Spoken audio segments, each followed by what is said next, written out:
We're here. Welcome to Barbershop Talk, episode number 31, here at the House of Experts, 728 Broadway here in the city of Patterson. The owner has been here for 21 years, great community servant, also a great volleyball coach. John, give us a wave back there. Jonathan Francisco. Hey, John. John has partnered with me also with Zone 6. Justin Wimberly, CEO of Zone 6. Yeah, Josh. And also with us, True Hustle Production, who helps us edit and get things out in the community afterwards to get the stuff in. But look, it's the 2026 election here in the city of Patterson. The mayor's race is hot. The city council race is hot with a bunch of people. And we got some guys who really know what they're talking about when it comes to elections.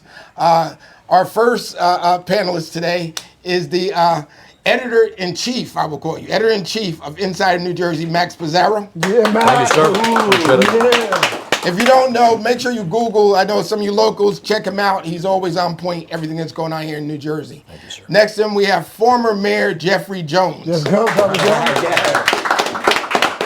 Jeff is familiar with the neighborhood. We always walk past each other up between here and Park Ave, somewhere we run into each other. And next to him, we have another legendary mayor here in the city of Patterson, Mayor Joey TORRES. Joey Tiffy. And rounding out the lineup up top with the panelists, we have the young buck. That's right, our Assemblyman KENYATTA Stewart Esquire. We also have with us Councilman in the 5th Ward, Louis Velez. School Board Commissioner, the big guy, one, the only, the real Alex Mendez Jr. We also have these young ladies are usually with us 99% of the time. They're here 98% of the time. But Trinace Barbie Watkins. Let's go, Trinace. And the mother of all sports in the city of Patterson, Marion Watkins. Let's go. And new to the team, we got coming out hanging out with us tonight. She's been on social media trying to get young folks involved in the election, JAYLYNN Griffin. Let's go, Jay. JAYLYNN Griffin, we're going to have JAYLYNN come up, talk about what you're doing. And we also have a candidate in here, Casey Melvin. Casey, say hello. Casey, stop by to see us. Yep. And then we got young McCoy, not Bill McCoy, but young McCoy back there. He got a Paula Alfred shirt on. I don't know. They tell me McCoy's running for council. I don't know. The young McCoy now, they tell me he's happening. That's it, right? But listen, we're going to jump right into this. Patterson election. First, let me make it perfectly clear. I have not endorsed anyone for the 2026 election. Nobody. What I do understand that is in this race, I have to have a relationship with each and every one of them. And which I also have to have a level of respect for each other. So I've learned over the years when it comes to endorsements and mayors and work with some of these guys here that it's best that me in my position as a senator, also still working here in the city of Patterson, that I do what's best for the residents of the city of Patterson. What I actually do is you do your homework. Don't wait for me to pull up a post and say, I voted because you said this. No, you do your own homework. Make sure you know who's there. I've worked with Andre. I've worked with Mike. I've worked with Alex. I love Muhammad Akhtaruzman when he was a councilman. So there's no separation. And I think this is a message that the city needs to hear. We got enough fighting and stuff, dissension amongst ourselves. Politics is not the Bloods, the Crips, and the Latin Kings. That's not what politics should be. Donald Trump has created a mindset of that, a bunch of angry people going at each other. I have nothing bad to say about any of the candidates for mayor or council at large. As a matter of fact, I commend them for throwing their hat into the ring because it is not easy being a candidate for any of this. There's a lot of time that you spend away from your family. You have to raise money. You have to go to events. It's a lot to it. So to each and every one of you, I wish you the best of luck. Of course, was I at the event for Andre the other day with our governor, Mikey Sherrill. I'm also smart enough to know that I have to maintain a relationship with our governor. And when our governor comes in town, I'm going to be there. So Governor Mike, yes. And you will understand that when the budget comes out, that we have to do what we have to do as far as that's concerned. And also, it's a level of respect because we financially are in very dire need of funds to keep operations afloat here in the city of Patterson. Not just the school district, but the city of Patterson also. And I know our councilman's here, he could attest to that. So, guys, stay focused. Let's not get into a whole bunch of name calling. And all you corny guys who live in the basement, smoking weed and eating nachos at your mother's house, I don't care what you have to say. So I ain't thinking about you. But Listen, Max, this is a great election. This is the time that, you get fired up. We usually have a conversation at Dunkin' Donuts right down the street, right. so I knew you knew where you were going.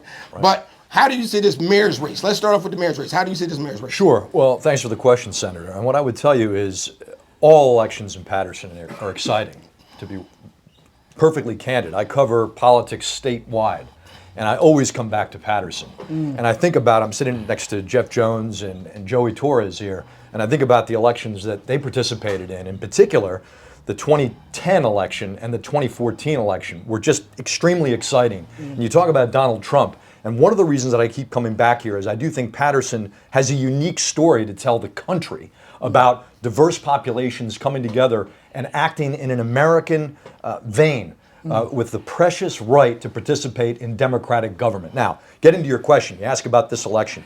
Yes, it's an interesting election. I see 4 different candidates. There are all kinds of interesting dynamics. I think one of the signature dynamics of this election cycle is the attempt by Mayor Saya, the incumbent, to make history by becoming the first mayor to serve 3 terms, to win 3 elections. Yeah, that's right. That's right.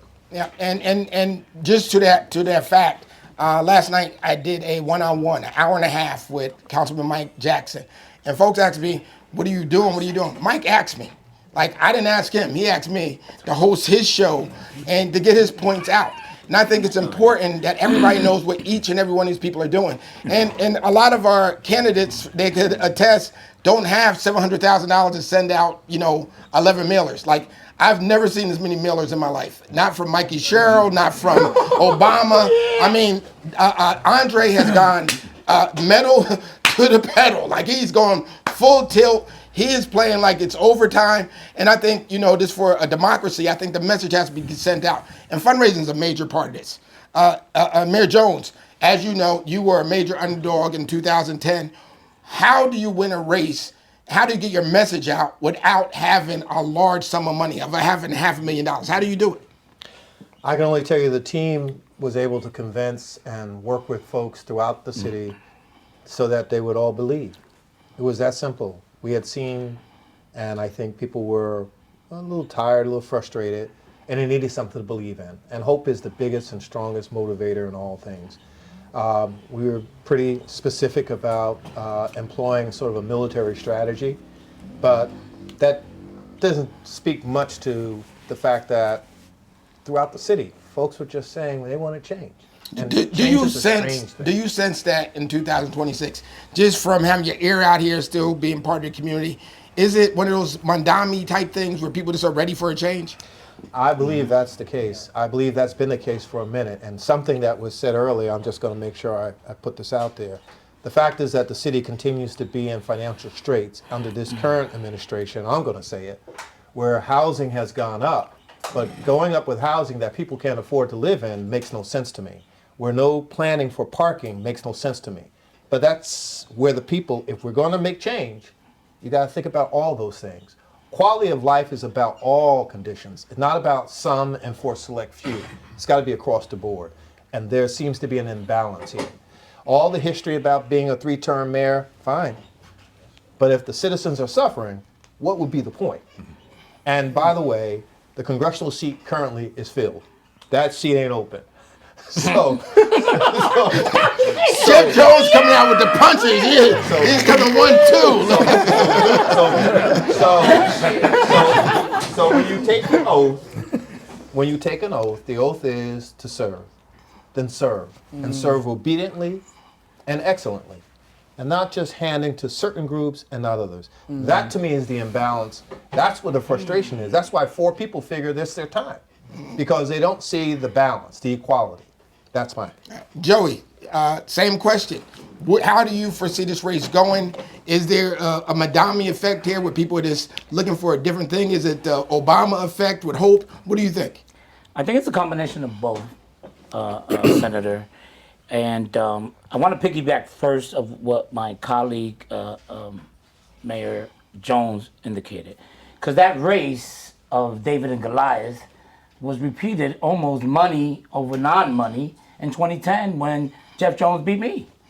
I had over $1 million raised that year, and Jeff came over, close to hovering over $250,000 and won the race by 300 votes, 400 votes, right, Jeff?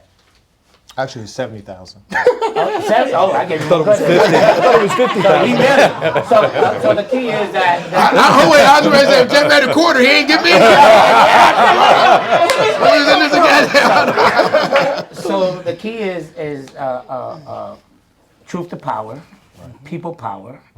Money gets you boots on the ground, gets you a communication piece. But if the communication piece isn't communicating, and let's talk about those 10 pieces that came to our house, right? That is a lot. But no substance, Senator, no substance. New parks, that's great, but that's Green Acres money.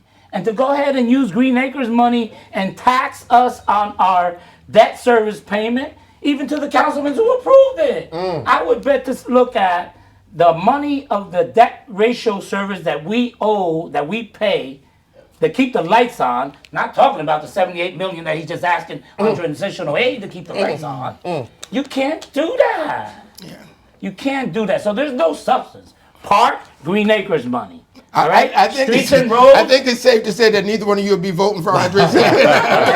Streets and roads, we know very clear. So let's go back to how you make government work for the people. It all goes back to doing what Jeff and I did, was engaging people in the planning process. And the planning process was the master plan, the redevelopment plan, the great historic preservation plan. When I sat on the board with the board that President Obama put me on for the great historic plan, and look what this man did. He took office and took all the plans that were done from Tom Rooney's days of the Great Falls, and you remember that very well. You were a councilman back then. When we fought to buy a developer off, Reagan Construction back at that time, right, Jeff? You helped us put the money up. Right. We bought him out to not have development of those high-rise condos, and then came the Great Falls Redevelopment Master Plan. So what he did when he took office, took Jeff's plans that he adopted in 2014, took my plans that I adopted in 2006, 2009, and 2012, and put his name on it and say, this is his plan. Joey, this is getting interesting. I don't know. We have to go beyond. But, Kenyatta, you're now your first time elected. Right. You really had the city energized for your primary last year. Thank God. What do you see out here now? What do you see as far as being the incumbent, fighting, running against the party? Sure. And how do you see this as far as the 4 candidates? Like, what impact or what suggestions would you say you said? So I'm going to tell you that overall, I think the city is on fire with energy, right? You have the most city council candidates, and you got 4 people running for mayor at the same time, right? And you remember now, we just had a school board race, and people was in that too, right? And people in the community are saying, you know what? If you're not going to invite me into the process, I'm going to join it, right? And that's what's really happening. You got young folks involved, and now social media, folks like, oh, you ain't doing nothing special? I can do that too, right? So, I think that between that and the people are tired of being embarrassed about, how the city council the city council meetings are going. People are like, yo, man, I gotta jump into stuff, man, because the moment we go somewhere, everybody's saying, oh, man, pass, and they be off the hook. That's what they say, right? So I'm excited for the fact that people are in the races, because that means that people want responsibility. They want a part of this process. The best part about it is 4 people gonna win, and the rest better stay involved. And when you put your name out there, you gotta stay involved afterwards. Exactly. And that's the key, because like you said, you have folks that just show up during election time. Yeah. And it's important that you be able to Google somebody and they have more than just, a shoplifter in charge of Jacobs in 1974. That's what I said. But Louis Velez, Councilman Velez, come on up. I know you're supporting our incumbent mayor, Andre Sayre. What do you think about this race? Well, first of all, I want to say thank you, Mayor Jones and Mayor Torres for being here, this panel, also PIZARRO and Assemblyman KENYATTA Stewart. It's hard to give an opinion when you're supporting somebody and everybody is opinion against that person you're supporting. I give a shit. Right? No, but it's hard. But I'm gonna be true. Like and I said, real. we're not a gang. There's no gang activity here. I'm gonna be true and real. Yeah. His opinion. You know, why I decided to support Andre after all the beef that we had and all the negative back and forth, because I put my personal issues with him on the side. And really those forums that I went through, it was reinventing wheels. People was talking, when I be mayor, I gotta clean the street. When I be mayor, I gotta do this. But at the same time, they was in the council and they are in the council and having bring a resolution or ordinance to make that plan that they saying effective.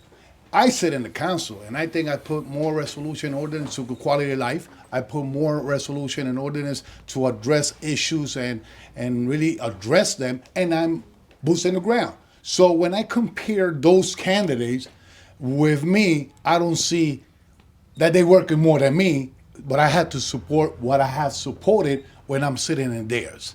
So I cannot say the mayor have not worked towards our roads. I cannot say the mayor have not worked towards our parks. Can I say that he had created beneficial programs that a lot of people have taken opportunity? Now, if I gotta take their statement, what is behind their statement that make it support their candidate that moving forward in this administration or whatever administration is? I just think that the residents of Patterson, 2010 was less people register.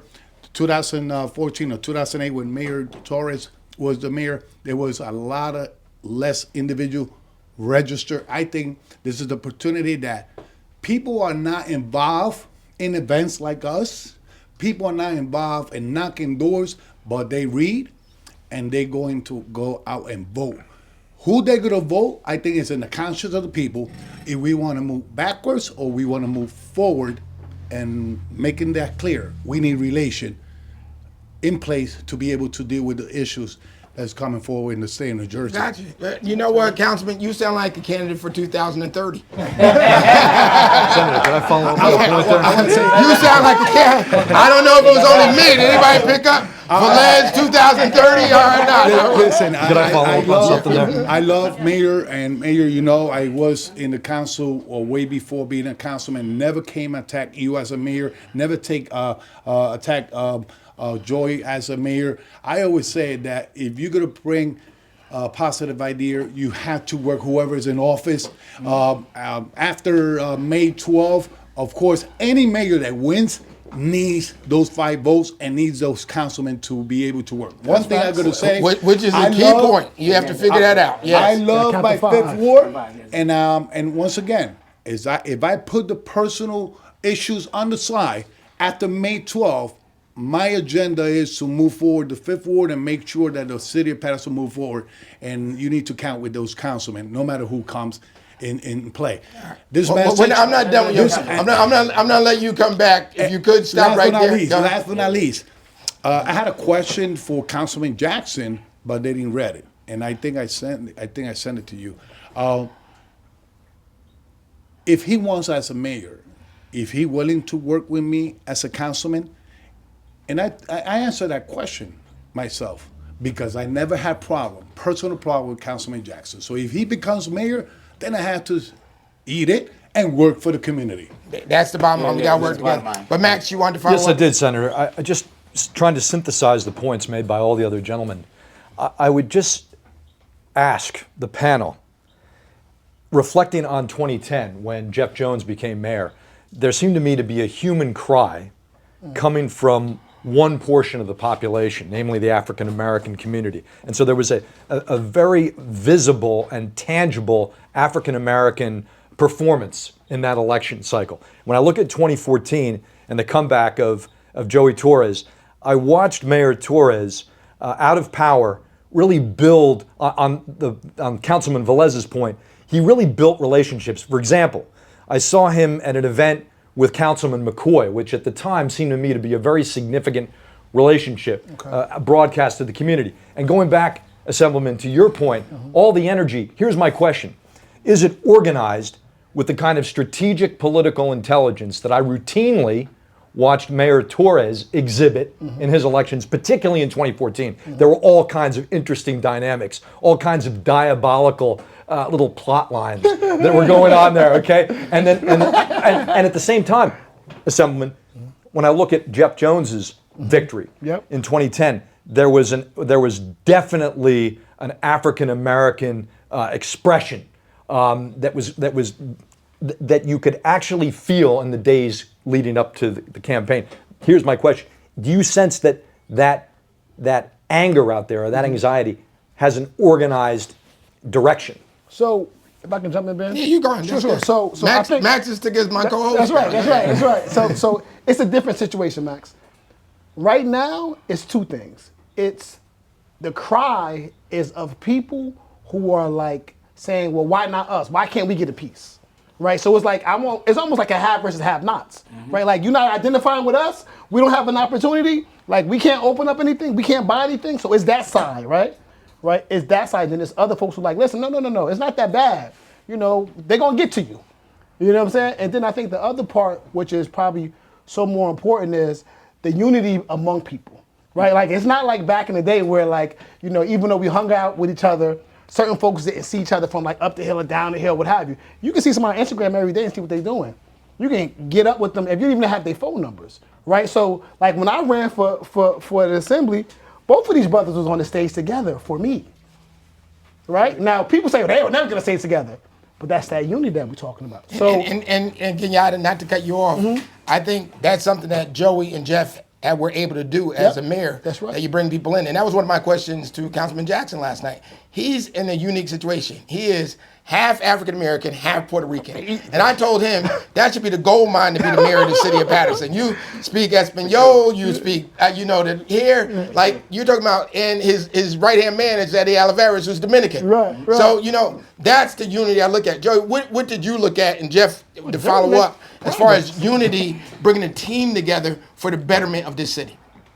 Senator, to know where, it has to know where I came from. that's right. So I come from Christopher Columbus Project. I come from a story that no one could ever believe, not only owning the bodega on the corner of CCP, which was an accomplishment all on its own, then the liquor store on the same corner of my neighborhood, where I had to get the pad out and give credit and give jobs to our locals. But that's what happened. I lost to Mary Lee Jackson, who lived in front of the towers, after winning 11 districts out of 13 in the first ward back in the day. Not once, not two, but 3 times when I ran the first time in 1980. So running means, if you're from Patterson, P-Town, is that our problems are colorblind. There's no white, black, orange, Bengali way of dealing with our situation. And that is a great point. And I know somebody like, Mayor Jones, you have a diverse, team around you always, as family, friends, everything. What message are you sending folks that are trying to divide us along the racial lines? Well, so it's clear that has been one of the smoothest games that's been going on. And unfortunately for many folk, I think we succumb to the sweet talk. The sweet talk and the fake presence has gotten us in a lot of trouble because we want somebody to love us. It's not going to happen. We're going to have to stand firm and be clear that our generation, the next generations, all need the same benefit and hope and help. So as Mayor Torres said, and as Max said, and to the councilman's point of view, I admire the fact that you could put things to the side and say for the betterment of the city. But if we're going to talk about the betterment of the city, then we have to talk about it for everybody. It has been established and very clear that select areas receive select engagement, support, and so that left everybody else out. That's what the pushback is about. And so no matter what you talk about or anybody takes a look at, Bangladesh community came out, supported. Puerto Rican, Dominican, African American, and Max, you're right. The African Americans were like, we're sick and tired of being sick and tired. And yet we were hoping for some things. The black hand, I'm gonna call it that, in the background still wanted none of us to be successful. We got to remember that. And so some of what I see with the current administration is trying to fulfill those exact same shoes. Be that black hand in the darkness where people just don't understand and see what's going on. And the proof is when some communities get benefit and the others have to wait to their turn and keep waiting their turn, then that's a plan. That is a plan. And when it's a plan, then what you do is you upset the apple cart and people rise up. So I got you. I hear you. That's the way it works. It's a great segue. Joey, I'm gonna let you go next. I'm gonna bring up one of the young up-and-coming elected officials in the city of Patterson. He's, I believe, the top vote getter for the school board election. Alex Mendez Jr., come on up. Alex is doing a good job in the school board, doing the things because he comes from here. He understands that, what are the needs of some of our students. So Alex, let's talk about, young folks getting motivated like you to get involved in this process. That's right. Yeah, well, absolutely. I mean, when I was running first, it was my very first election, and I felt a certain reinvigoration within our community. I mean, talking to business owners, talking to pretty much everybody, and having people realize that young people can get involved and young people can get involved in that democratic process because it is a civic duty. And we often, as younger people, don't get involved in this process as much. I think that we are very hesitant. I think that there's a fractured trust between the youth and our local government, state government, federal government, to where we're just tired. We're in a world where AI has become more prominent and it is not going anywhere. We're seeing a shortage of jobs with new graduates in all industries. And as of right now, we need people who are going to represent not only our best interests, but everybody's best interests. Right, and I think that with older politicians, their interests do tend to trend a little older. No,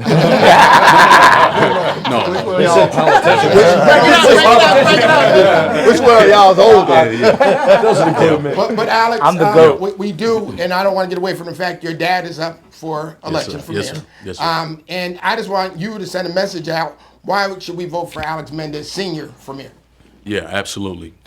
So Alex Mendez Sr., he's my pop, and so, there's a sense of bias, but I genuinely believe, somebody who came here when he was 24 years old. I ran for the school board at 24. He came here when he was 24 years old, and Patterson gave him every opportunity possible. He worked at the corner store on North 4th. He was bagging groceries for a long time. And I mean, through watching his community service throughout the years, with all the community cleanups, Thanksgiving for the homeless, we Christmas for kids, I think that we have a guy in Alex Mendez who could truly bring our community together. And to your points, when we were talking about color and ethnicity, it's no secret, my dad's Dominican and proud. But he is somebody that could truly work with anybody. He's truly somebody that will sit down with anybody. And, I think that he'd be a great addition to the city of Patterson on the second floor. All right. I think he'll approve that message. So, And Ben, really quick. So while Alex is here, Alex Jr. is here, I'm going to tell you that I appreciate the fact that when this brother was ready to get sworn in, he called me himself, right? His dad didn't call me, right? He called me and said, hey, Kel, I'm interested in going to law school, right? People don't know that, right? He about to be a lawyer, right? Amen. Hey, listen, man, I just want to get some tips on the L side and things of that nature. And then, we got to know each other. And then eventually he said, hey, listen, man, I'll be honored if you swear me in, right? And that for me speaks volumes to the fact that, like, he didn't grow up under me, but he was watching, like how I watched you guys, right? And this is what I mean by the next generation of people coming up. Those folks are saying, no. Like, I can identify with you folks, and I can run with you to make sure we do this thing together. And listen, I know the color part. I know, did your sister graduate from Howard yet? So she has one class left. She has one class. Okay. His sister goes to the Mecca, Howard University. Right. So I was impressed when I met her with that. But Alex, don't go nowhere. Sit down, have a seat.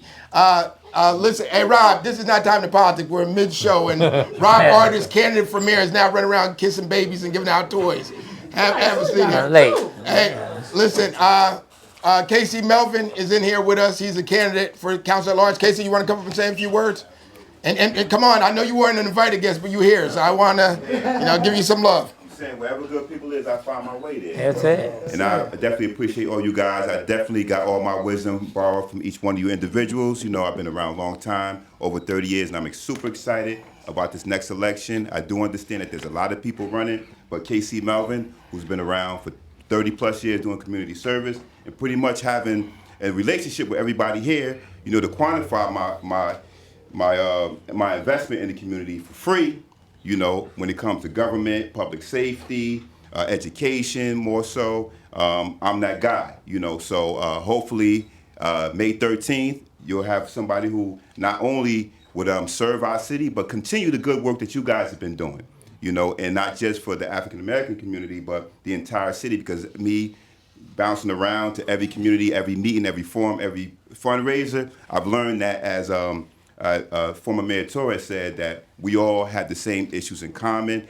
and hardships is colorblind. That's right. So, you know, I'm just here to provide some services based on the wisdom that you guys have imparted in me, upcoming in the future. And Casey, a little bit about your day job, just real quick. Obviously, we want to give our condolences to the families that lost their children yesterday, and even to the other young men that were shot, and to the community at large. Because once there's a shoot like that, that impacts all 180,000 of us. Absolutely. It rings throughout. I know by the time people throughout the country were calling this to check on folks. So I just want to extend my condolences. Yes. Can you talk a little bit about that as far as the bereavement and the social, mental health issues that we're facing with the gun violence here in the city? Absolutely. And gun violence, based on the work that we've been doing, the Patterson Healing Collective, I've been a part of it since its inception. Prior to me already doing community work and anti-violence work with Kenyatta Stewart, the truce we established in 2015. And what was crazy to me, Kenyatta, is May 11th, 2015 is when we actually established the truce. That's right. You know, the peace agreement went up the hill and down the hill. The rivalry that's been going on for decades, we established that 11 years ago. So now on the anniversary of that, the day after, we get this multiple mass shooting. You know, so that goes to show that there's work that needs to be done. But I do want to put this out there, and this is another part of why I'm running, and you can concur to this, Coach, is that legislation is very important when it comes to providing services for individuals who've been victimized by violence and the lack of recreation and job opportunities. A lot of these guys, when you go out there after the fact and prior to violence occurring, they need jobs. They are experiencing housing insecurities. You know, they're having hardships, and those resources are not reaching them. So through legislation, we can do a whole lot by something as simple as providing a job. So you in your Senate position has been doing that, even when you're Assembly, Kenyatta doing the same, having conversations to push money to Patterson, our program. We have to compete for dollars for programs that just started doing the work. When we have a long history of doing that, so that's one thing. Now, when we talk to the families, one of the guys, you know, I knew him personally when he was a kid, right? And to see his brother grieve, right, after experiencing a traumatic event like his younger brother getting shot multiple times, and go to try to console him and get arrested and assaulted. Now we understand, let me roll that back. We don't understand what a person goes through in crisis, right? When trauma hits them, when they see something that, you know, when one part of the brain doesn't connect with the other part to make rational decisions, and he responds in the way he responds, the way that we react to that should not be violently. Right? So we need more training in that. In our program, the Healing Collective, we have therapists on staff. We have credible messengers, who's individuals who've been through experiences like that, who can identify with them, right? Who have the same similar background. And we have staff members who understand the dynamics of navigation for supplying those social needs that's been voided. And with that mixture, that's how we become successful with not only dropping crime, but addressing these individuals who are experiencing trauma. So this young man, not only did he lose a brother, but he also incarcerated, he got locked up, right? And that's just, that's within a whole nother story. Yeah, but so that I appreciate you doubles the stopping by trauma. and listen, just keep doing what you're doing. Yeah, thank you, Coach, and I thank you guys too. And we're going to continue, because public safety is one of my top pillars. And hopefully, if everything goes right, you're going to definitely see some different things in the city of Patterson. So thank you for the opportunity. So, go ahead. Oh, so Senator, good work. Not a question for you, but a point you made, and a point that the councilman made, and it just keeps resonating. Funds are necessary for programs to help stem violence. Yes. Funds are necessary for the folks who don't have places to live in decency. And yet we're a city that, under this current administration, keeps having a problem balancing the books, keeps having those kinds of things. It can't be the same. Two things can't be right at the same time when one is definitely wrong. Right. So this is not a bashing. I'm not trying to bash, but I'm just saying the practicality of things is right simple. It's right in front of me. If we need $78 million to balance a budget, and we got all these pretty little things going around, and that's fine.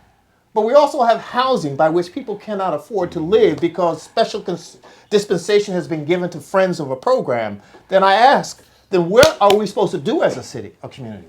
There's no logic to this. And to keep doing the same thing over and over again Insanity. and expecting a different outcome is beyond insanity. It is. So that's all. That's my Listen, I got you. Hey, we have a young lady who's been very active in the community. She's getting out here, getting a message. I wanted to bring her and invite her today, JAYLYNN Griffin. Come on, Jay.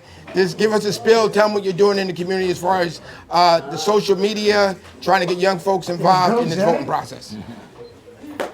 Sorry, I'm nervous. Say that again. Just introduce her. Oh, wait, JAYLYNN. Oh, wait. Hey, Jay went viral during the snowstorm, so get up here and relax. How you were doing right here. Just tell them who you are and what you're doing. All right, my name is JAYLYNN. My social media is JAYLYNN's World, and I took it upon myself to interview candidates to get my people, to get the younger generation involved and get them knowledgeable about what's going on, because we don't want to blindly vote anymore. We want to know who we voting for, what's their policies, and how is this going to affect us or benefit us. So that's why I took to social media to get the word out on our city. And what's your feel after doing this, going through this process, getting involved with the political scene? What are young people saying? Are they saying, Jay, we need you to run? Jay, we need you to recommend people? What are they telling you? Well, my good friend from Zone 6, Justin Wimberly, want me to 2030 JAYLYNN, he would say. 2030 JAYLYNN, as he would say, so Velez, watch out. That was cute. Now. You don't know. There you go. That's But Jay, I just want to commend you. In your face. I mean, I've known you since you've been a little girl. Obviously your dad and your mom, everybody. I'm proud of you that you stepped out of your comfort zone and want to get the word out to tell folks, because 80,000 plus registered voters, the expected turnout is around 16,000. Do the math. So we have to get young folks like you involved, like Alex, to get involved and give folks like, yo, get off of social media, stop being corny, just talking junk on social media, motivate and mobilize some folks to get out here and vote. Tomorrow it's gonna be 65 and sunny. So nobody can say it's raining, it's nothing else. They have no excuse. They had 3 days to early vote, Jay. They're gonna vote by mail, you name it. So I'm counting on you. I'm counting on Alex, the young folks, Justin, young McCoy, all these people to get out here and make sure nobody who is complaining is not part of the process. Exactly. Amen. That's my biggest thing. If you're going to complain, you better use that voice to vote as well. That's right. And if I could say one more thing, with everything in the city, we definitely need unity. In the beginning, you said this election race isn't Bloods, Crips, Latin, and Kings, and that's what it feels like. It feels like all of our races is being torn apart when all of us support each other and we all make each other. That's right. So I just wanted to say that. I just wanted to get that up appreciate here. it. gotta apologize. And That's all listen, good. No, that's all good. On May 13th, we got to work with whoever it is. No matter That's what. all it That's is. As far as me and Kenyatta are concerned, we got to, whoever wins, like, look, we got to get back to work. We can't sit around and cry about woulda, coulda, and shoulda, you know? Exactly. So also I wanted to say too, Louis Velez, I've been going to the council meetings. You know me, right? Okay, yeah, you know me. So I've been going to the council meetings for a couple of years, and I think it is suspicious and very weird when you're at odds with somebody for years, you're going off on them all the time, and then out of nowhere during election season, you guys are buddy-buddy. Well, I'm not helping him out. He did explain himself, Jay. Okay. I'm not going from there. Okay, I'm just saying, I'm No, sorry. he because explained I was himself, sitting back it's there fine. like, No, So I just wanted to clear that up. he did explain himself, but Mayor Torres, you had a great connection, like I'm saying, coming from CCP, being a store owner. No question. When I was the baseball coach at Eastside, I don't know if you remember, I met with you and Manny Martinez. We were raising money to go to Puerto Rico. And that was one of the things that I knew, like, all right, this dude's okay. And I don't know what the check was. Yes, youth games. You wrote checks for me, and it made a difference. And then I'm not involved in politics. I'm just a coach. And I think you were managing the spot over there on Route 20. It wasn't That was my spot. Yes, it was your spot. And I go there and meet you and Manny, who I was already cool with Manny. And he's like, no. And my sister knew. They're like, Joey's gonna help you out. Stuff like getting involved, I would say to young people like you could do the work without being an elected official. No question. You could do a lot of the work. I mean, I laugh, like literally, me and Mike laughed last night about his dad being a volunteer coach for years. I literally raised kids, like picking them up, dropping them off, Right, feeding them. right. And that was it. And it wasn't for a political position at all. Like, it was just because that's what you do. So keep we being a good needed. person. I am thinking about going into law after all of this. Yes, go. Man. Listen. Kenyata's gonna have a I know. stable of lawyers. That's it. Good. Hey, Joey, what do you recommend young folks as far as who want to get involved? You've been around, you and Jeff, in this whole process. Before actually declaring for office, what are some of the recommendations you would make? You know, I don't want to be corny, but what motivated me back in the day, and he just went home with the Lord, was the Rainbow Coalition with Reverend Jackson back in the day. That's what's back in the projects days, right?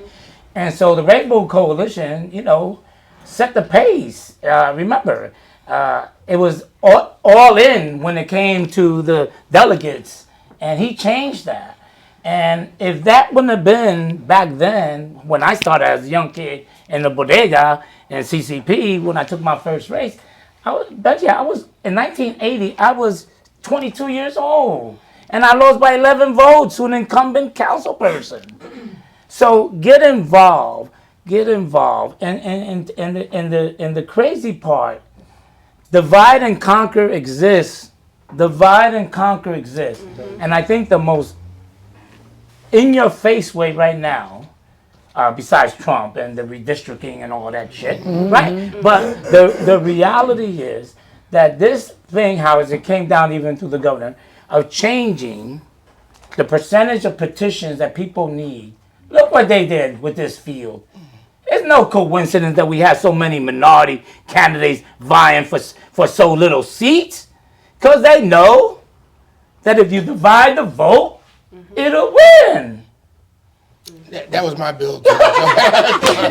We be on this back. So I get it. I get it too. I get the opportunity. Time out. You think it's bad? How many at-large candidates? How many candidates are in Newark? So over here is 16, and Newark, I think it's 42. There's 42 in Newark. Okay. So the process, I understand what the intent of the The process. intent was to get people involved who normally wouldn't get involved. And I want to go to an intent. So we're talking about intent and process. I opened up by saying planning.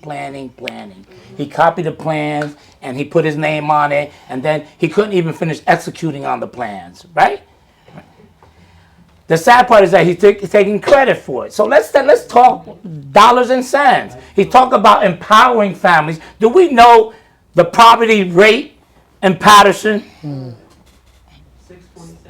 So how could, if we have so much poverty, he's boasting, and the team men say are boasting that he helped 200 families get a paycheck of $400 a month. Don't we know, and that's all the good intended, but there's over another 150,000 people who could use those checks. Select it. Oh, listen, Okay. and listen, Joey, we ain't done with this crew right here, the panelists. But I'm gonna bring up Oh, another. well, I got one more. Go ahead. So now we talk about what's good is good, and I'm sorry, Louis, you're there. No, don't be sorry. But what's good is good. So Councilman, candidate mayor Alex Mendez, during the snowstorm, that we still don't know how much it cost us because of an emergency, and through Oprah he ain't giving up. And you know why he ain't giving it up? Because he declared an emergency to look good to the electorate, but he did it before the state did it. And if you do it before the state did it, that means you got to pay the emergency. That's how come no money is vended. We don't know what it costs. So the point of what I'm saying is that Councilman, Mayor candidate Alex Mendez put a proposal after he told everybody's car for illegal parking for the snow removal. Alex Mendez put a proposal to have the city pay for the ticket of the towing, not the fine to the courts, because council, you can't adjudicate fines, but the towing ticket. And the council voted no, because they say it was feel-good legislation. The team. The process was in place. Vote the resolution and you pay them. The process is still in place. Okay. It's in place, so but you voted no. I got you. Team Mendez, Team Saya voted no. Okay, guys. Hey, I wanted to answer go the and question. Paula, work your way up. I wanted to speak to the young people, subsequent generations, and kudos to how you feeling, because it's about feel. And I guess I understand that, I guess I understand that there's frustration. If we're frustrated, and we are, we can appreciate that young folks don't quite have like a firm grip on what's happening, because they look for us to give them some guidance or to have laid the path.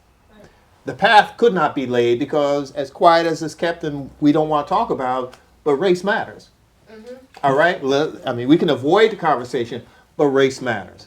It matters to the point that every group at some point in time wants to be a council person or have a council representative or be a mayor, be an assemblyman, be a senator, be a congressman. Every group does. And that's where things start to get a little different. It gets different because I'll be with you until I'm not. And when we do that, when do you have chance to really talk about what ails us? So the deaths that we keep seeing during my administration, during your administration, during Pasquale's administration, during Marty's administration, same old challenge. However, the debt problems and the balance in the budget, we ain't had them. That's new. We balance our budget. We ain't had them. We balance our budget. I got you. All right, Paula, I'm just saying. guys, Paula, I want you to come up, introduce yourself real quick, tell them your line and all that stuff. Yes, Paula Alford. I am a candidate for City Council. I'm 3B on the ballot. Excuse my voice. I lost my voice like 2 weeks ago. I've been working really hard with my team. It's been quite an experience. I got to get into places in Patterson that I probably haven't been in a long time by knocking on doors, and got to experience things through the lenses of where those people live at. And one of the takeaways for me in that process is that not if I get there, when I get to that seat, I want to make sure that I'm not a council member that's offended. I want to always be open to how other people are feeling, and allowing that to drive how I can do a better job because of the things that I've seen and that I've experienced. So I am hoping to be considered tomorrow by the voters, the residents here in the city. I think it's evident that we need a change. I think it's evident that the city residents are looking for something new, something that they can be proud about, a city that they can be proud about. I say that, I'm not pointing a finger. I say that as a resident, as a homeowner here in the city of Patterson that pays taxes, that's not always proud to be a Pattersonian. So I want to be a part of the next chapter of a proud Patterson. All right. How important was it to have Assemblyman Stewart as a mentor? And we're talking about young folks, because you're still a young folks. Super important, because as I heard JAYLYNN speak, I can remember a time where I looked at elected officials. I was on the other side. You're laughing, right? Yes, I looked at elected officials as somewhere I didn't want to be because it didn't seem to fit or align with who I was as a person.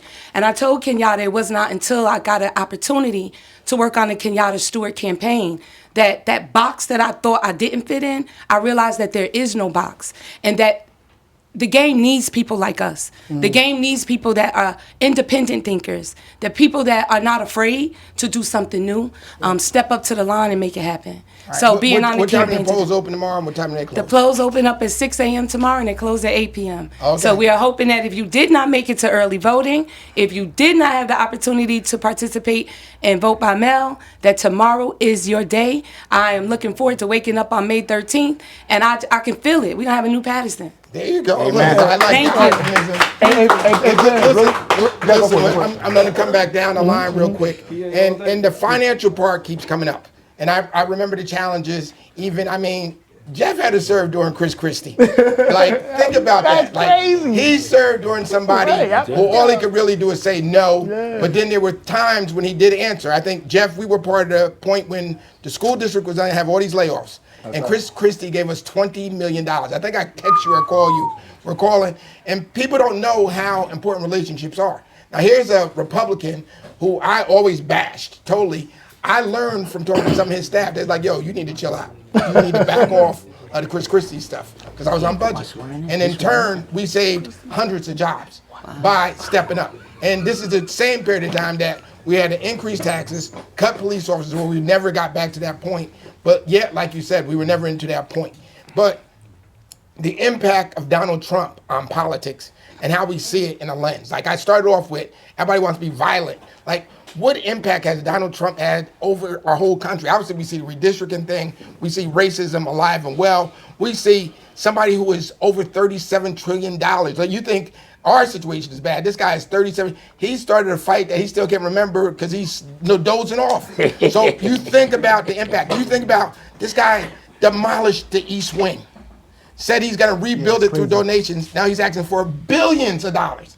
Like we over here, we will fight for $3,000. He got a $3,000 raise, and we're going to kill him and burn his house down. That's right. But billions of dollars. Like, what is the impact of Donald Trump on not only just America, but on local races like this? So he excelled at one thing, which is playing up the anger and the anxiety out there as a candidate. And once in office, he's demonstrated an absolute inability to govern. Clearly, he's an incompetent president. And so the question then becomes, you led this segment with a question about Mamdani in New York. So Mamdani did much the same thing. He played on people's anxieties and people's angers to get in, and the jury is still out on him about whether he can govern. But the question for Patterson becomes, we've already acknowledged that there's anxiety out there. We've already acknowledged the property taxes, the crime, etc. The question is, has a citywide challenger coalesced these feelings into a pointed and demonstrably politically effective campaign and candidacy that can actually win the mayoralty tomorrow? That's the question. And you know, to that point, Mamdani, how I found out about Mamdani was TikTok.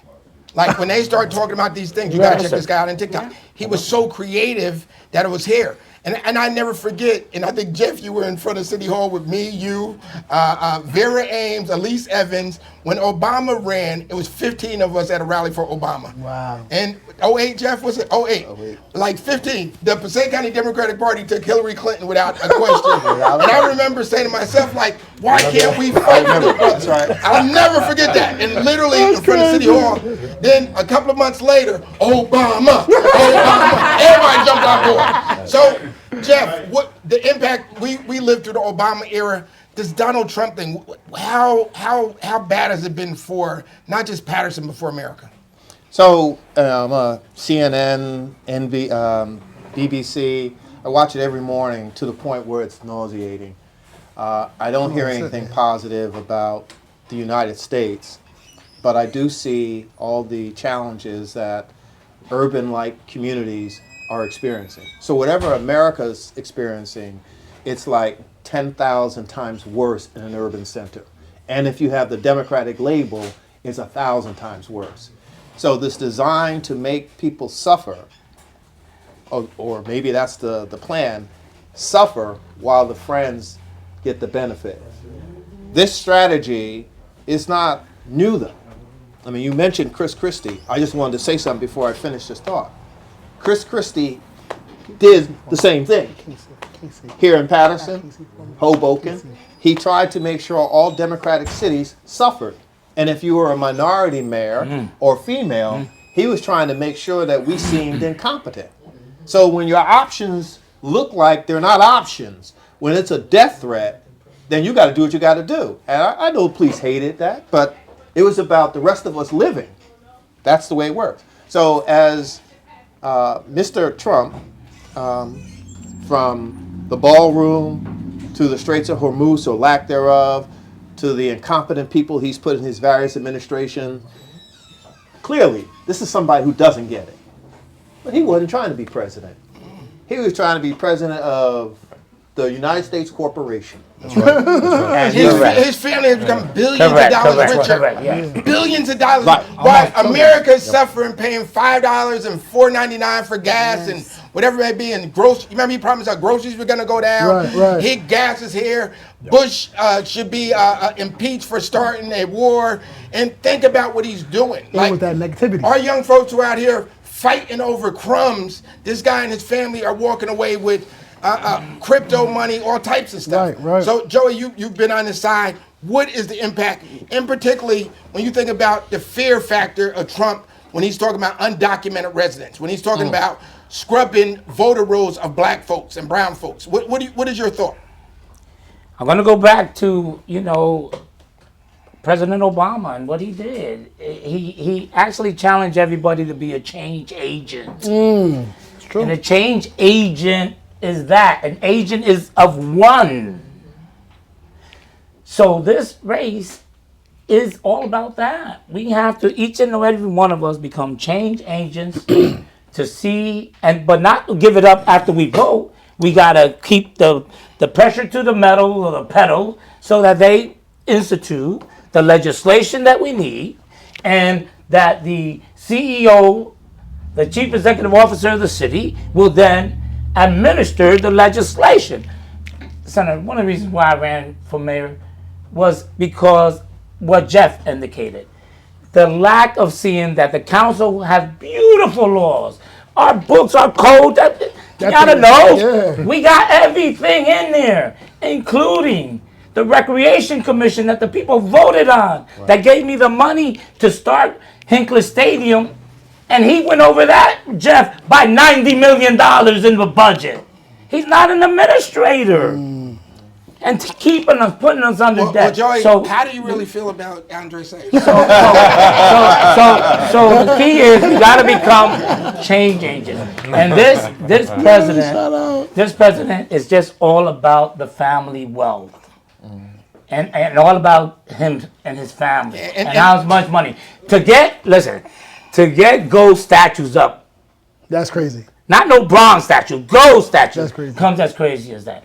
So, folks, I've been aging gracefully, and I know I look good for 68 years old, and been in the game for 40 years. 40 years. I took my first race in 1980. But this man gotta go. The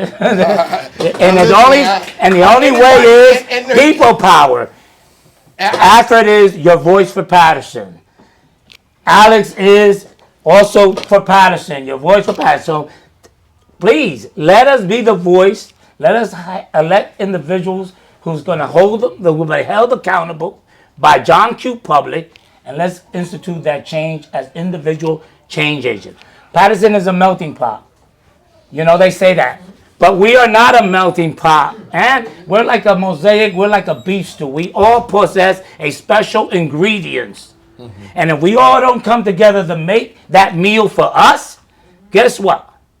They're going to keep on giving us the crumbs, and it's going to continue being business as usual. Hey, so to answer, Kenyatta, go right into it. So to answer your question, right? Donald Trump created an atmosphere of, as you said, fear, right? It was okay to be angry. It's okay to say craziness about people. And that's why it was okay to argue with the Pope. Right. But I will say that, and if Casey can come up really quick, I will say that throughout this race, Casey and Paula both have just been working hard and staying out the way. People, listen, we were at McBride. People were at McBride like almost in fisticuffs. Like, I saw the video. Right, you know what I'm saying? And guess what? These two people here in their teams, just doing their thing, staying out the way, right? Think about it. And I am sure that if these two folks get on the council, they're going to bring that same type of energy, that level of, hey guys, listen, I know you don't rock with somebody. Let's go in the back and talk. And now let's do the people's business.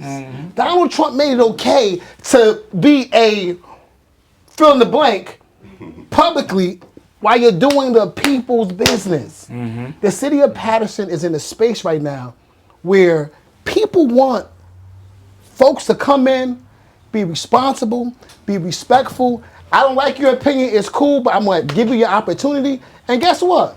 When Luis Velez is having an issue with somebody, they need that person to say, hey, Louis, let's go in the back, let's talk a little bit. Correct. Because we need to get through this agenda. We need to make sure the people's business is being done. Benj, I'm going to tell you, brother, that I can't wait until Wednesday, because on Wednesday, it's our responsibility to make sure that the people's voice, the people of this community, don't lose their mind because their person wasn't picked. And we're going to have to hold hands and bring these people to the next point of where the city needs to go.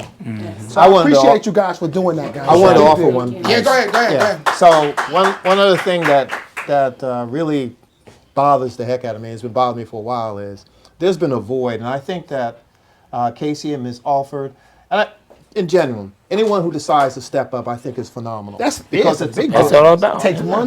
But let's also remember that Patterson has been the victim of the Democratic Party's wayward methodologies on occasion. Some of the vacuum that is have folks so disjointed, so removed. And I'm going to say this. When the party took over the NAACP, we lost who we were. Okay? We were trying to subscribe to be a part of that system in expectation that we were going to get some benefit. It didn't deliver that. And I say this to say, Donald Trump saw the vacuum. It's not, he ain't got to be smart to see Democrats haven't been able to deliver.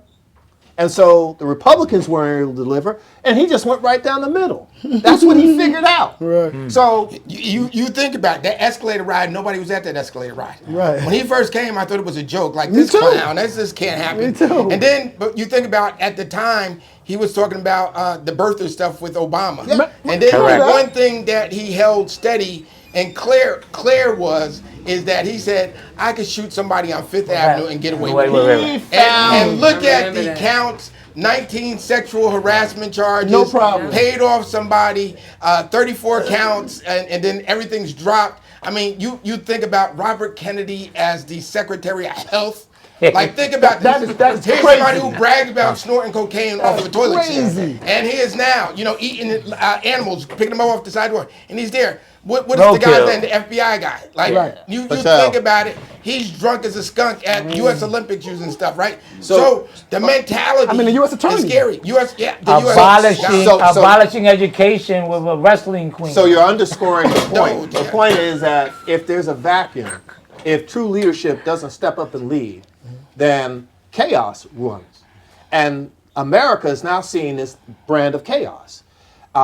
Where it's going to lead us is beyond, thought. But Patterson has experienced this very same thing. The absence of leadership has given some folks the thought that they can just do what they want to do. That's they a took fact. care of one community, and I understand that. But the rest of us have suffered because of it. And so that vacuum needs to be filled. It's going to take the next generation and subsequent generations to understand how the game plays, because you got to know that in order to be in the game. You can't just jump up in there. Your lessons while you're going through this process, there's no better lesson. But now when we get there, we have to work out, extend, get more folks, hear them say what they're frustrated about, and then encourage them to do it. Run. If you don't win, that's okay. Learn the process. That's right. Or that vacuum will be filled by another tyrant. And I do. Well, Senator- listen, we're getting close on time, so we got 2 more topics we got to touch. But go ahead. I bro. just have one ask of you when you speak about that. That when we make it, that we are able to come to people like yourselves that have walked before us, and we have that support because we are not perfect. We're going into new roles, and we won't know everything. I have, really come to the grips that I'm gonna be faced with a lot of adversity. You won't be alone. We will need you. You won't Gotcha. be alone. All right, so just guarantee you we have a quick sports section just to get an update what's going on in Patterson in sports. Justin, give us an update with the Jackals, the Cosmos, Eastside, Kennedy, whatever's going on, real quick. And then guys, we're gonna come back. We're gonna get ready to wrap it up, and I want some predictions. But go ahead. Right now, I'll start with flag football. Eastside High School girls flag football is in top 20 of every poll in the state of New Jersey. I think top 15. They just had a big win last week versus a really good Clifton team. So they're going to be very competitive, you know, once they go into the playoffs. So they have a real shot to win it all this year. PCTI is in the top 10 Yes, PCTI, they edged In the out state? in the state. Yeah, they edged out Eastside by 1 point. That's their Eastside's only loss this season. So looking forward to both of those teams going very far. The Jackals, New Jersey Jackals, just opened up this weekend, went 2-1 in the series. They got a pretty good team. They just traded for a really good pitcher. They actually traded like 3 players for 1 pitcher, and he actually had a nice debut yesterday with a big win. So they have. And they got my guy Bobby Jones back as the Bobby manager. Jones Right. Bobby Jones is the manager. Some exciting things. Zone 6 is actually doing production for the Jackals, so Let's we're go. gonna bring some creativity. Like everyone's saying, we're all in this together, right? So whether it's Zone 6 winning, when we're not in the stadium and it's our off season, meaning the fall time, it's important for us to make sure the Jackals are winning, make sure the Cosmos are winning, because that's what really One Patterson is at the end of the day. So we just want to see the city win. We want to make sure that the stadium is put to good use. We don't waste any days on the stadium and have a fun opportunity for our kids. And one of the things that we walked away this weekend with the Jackals, moving forward for kids 12 and under, they're going to be able to attend Jackals games for free. Oh, that's awesome. And right now, with the kids in the city of Patterson for the Cosmos, Patterson Public School students, not just 12 and under, but all Patterson Public School students are also allowed to attend the games for free as well. All right. And listen, I want to say publicly, my son gets beat up a lot because of me.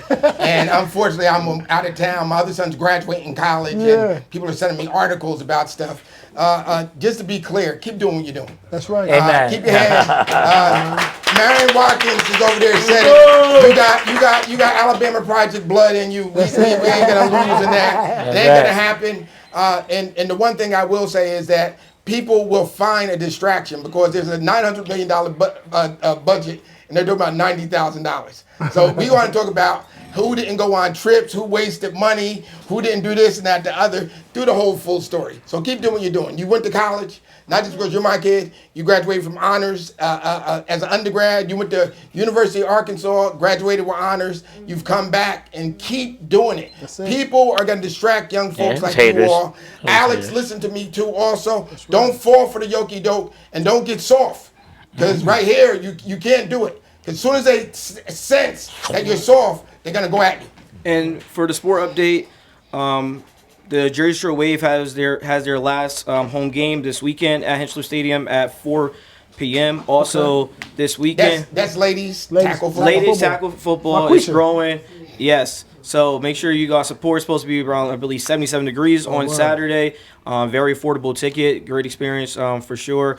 And then we have a camp this Saturday where we're able to have kids in our city, attend for free from a few of the football programs that we support in the area. And we have college guys this year. That's the face of our event that are from Patterson. 2 out of 4 guys are from Patterson.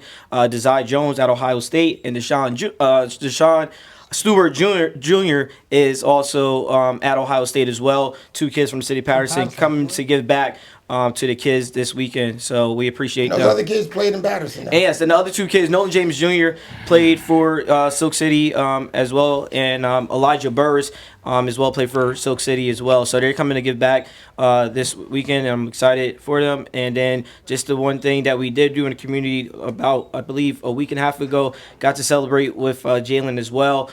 Shout out to everyone from Alexander Hamilton Academy. Of course, we know that the school's supposed to be closing, but we were able to raise, I believe, $700 for them to go out with a bang to give towards their carnival. So we're gonna, like you said, we're gonna continue to do the good work, but we're gonna make sure that we take care of the kids. Keep doing what you're doing. Keep giving scholarships out. Keep helping people during the holidays, and people will get it. So don't worry about that. Alex, JAYLYNN, to all our young folks out here, Keep pushing, you cannot worry about the noise. Like, if you ain't got no haters, you probably ain't doing the right thing. That's right. That's right. If you ain't got no haters, and I can tell you this, and if you want to make everybody happy, sell ice cream. Good luck. Sell ice cream. Go in the corner and sell ice cream. Give ice cream out. That's And it. everybody will love you. They But keep still up the won't good be work. happy. Appreciate you. Listen, Vote who's tomorrow. excited about the Knicks? Who's excited about the Knicks? I want to go down the line before we close out. I just need a prediction for the NBA championship. Who do you got, Max? Well, we got through this without anyone taking an elbow. No elbow. Above the neck. Right? No, Charles Oakley. I'm going with the Knicks. Knicks. Better believe it. Mayor Jones. I don't have a dog in this fight, so I'm hoping the East Coast gets it through. Gotcha. Amen.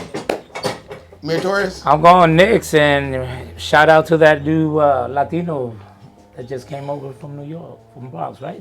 Yes. And the big cat. The big cat is Dominican, yes. I'm a Lakers fan, Benj. We down 3-0. You about to get the groom. I won't lie and say that the Knicks look good. I know the brother Shannon. I know he is like, every time the Knicks win, I feel like I kind of watch out for Shannon and Carzell, right? And Baby Robin, those guys. But the other thing is, I tell you that I think San Antonio is going to pull it off. I think Wimby and those guys are going to get out the West, meet the Knicks. Dylan Harper. And Dylan Harper will get a ring this year, my brother. And big shout out to Dylan Harper, his mom Maria Harper's from question. Patterson. That's right. She is running our AAU program for us out of the city of Patterson this year, giving kids opportunities, and we still have great talent here. Who you got, Marion, for the? I don't know. You don't know? Because I want the Knicks to win, but can't leave out the Pistons. Okay. Well, listen, I'm like Kenyatta. I'm a Lakers fan. This is tough. It's like when you the old guy in the neighborhood and that young guy, you can't beat him one on one. That's how I feel. You beat him. It's tough being a Laker fan, but I'm cheering for the Knicks. I'm cheering for the Knicks. Everybody knows I can do a lot of Brooklyn Nets stuff, but the Brooklyn Nets is like cheering for the Mets. Yeah, you Mets fan. Can't be like the Knicks now all of a sudden. So we get here. But listen, we're going to end with some predictions. What do you see closing out this election tomorrow? Big election, praying for a big turnout. How do you foresee it? I think Saya wins. Any council at large, John? I think the Saya team wins. The Saya team across the board? Yeah.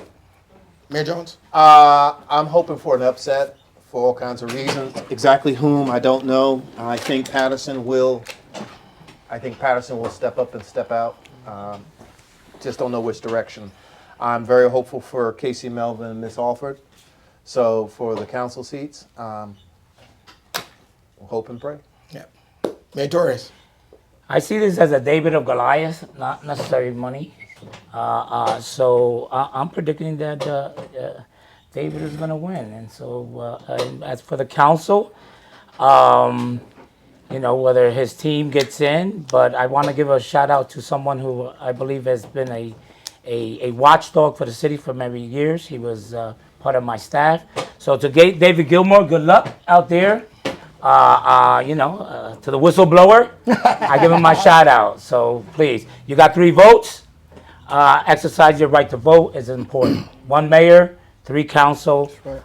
Exercise your vote, get involved. Become that change agent. Become that change agent. Think about it. A very small percentage, the senator said it, 16,000 people are going to decide a budget of hovering close to $1 billion and the determination of close to 200,000 people.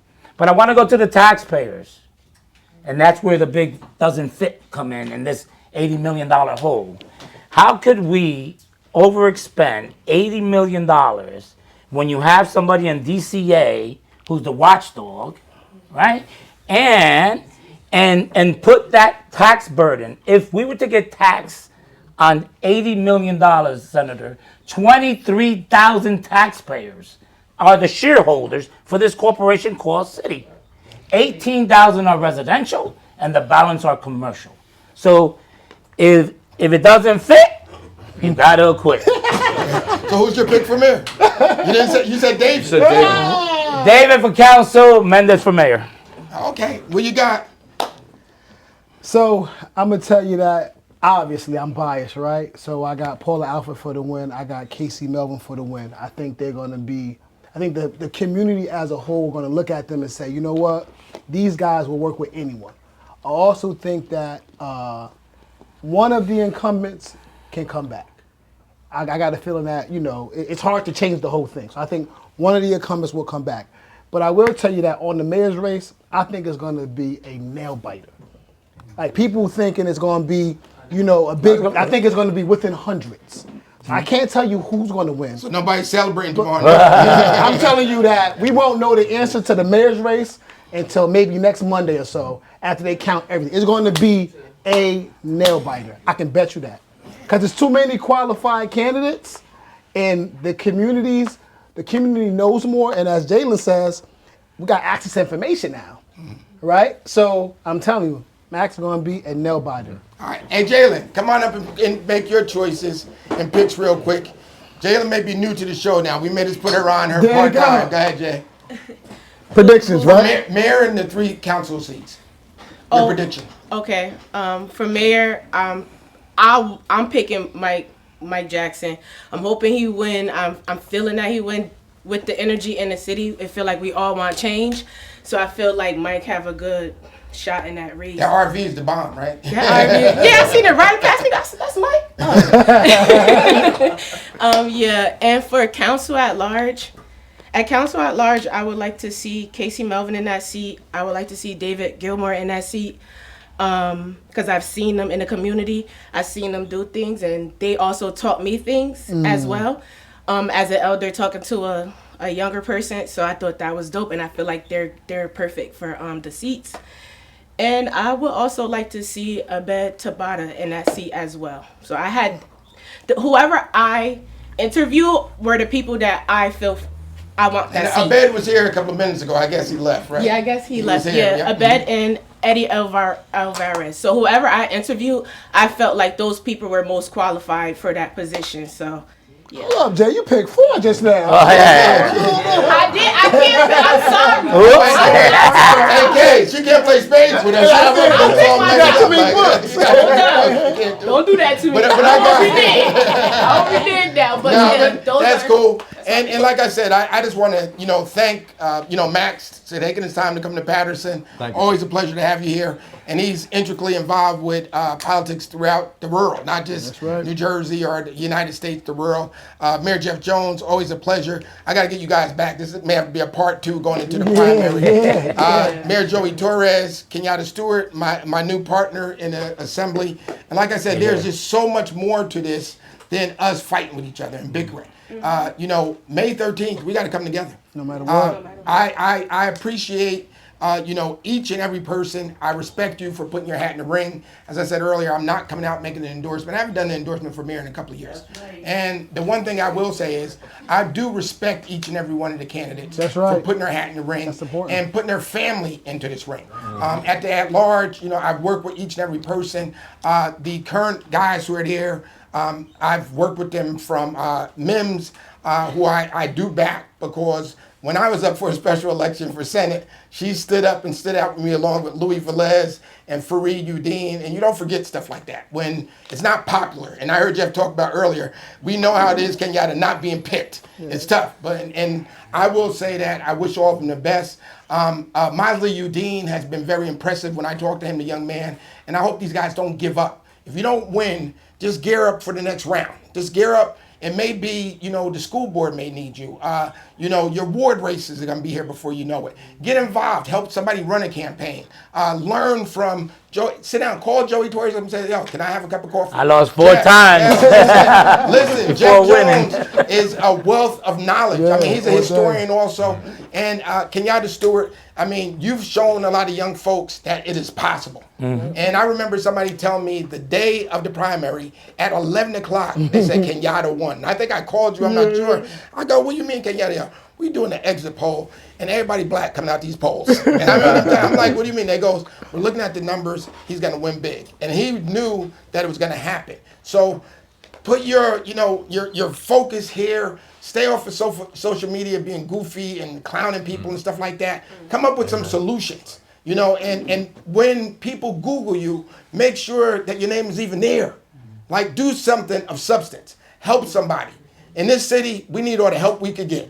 So to the families that are dealing with gun violence, to the schools that are being closed, to the garbage issues that we face every day, this is something that is real and in person. So please be part of the solution. I believe in you. I'm not going anywhere. I'm here. I'm here for the long haul. But fight. Keep fighting for the voiceless. Fight for those who, other people don't want to touch.